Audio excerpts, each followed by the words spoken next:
மொத்த விலை பணவீக்கம் 2025 ஜூன் 16, 2025 அன்று வெளியிடப்பட்ட சமீபத்திய அரசாங்க தரவுகளின்படி இந்தியாவின் மொத்த விலை பணவீக்கம் மே 2025 இல் 0.39 விழுக்காடு ஆக கணிசமாக குறைந்தது.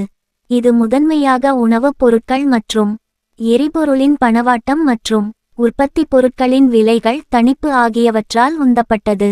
காய்கறிகளின் விலைகளில் மிக அதிக வீழ்ச்சி காணப்பட்டது. இது பணவாட்டம் 21 விழுக்காடு ஐத் தாண்டியது.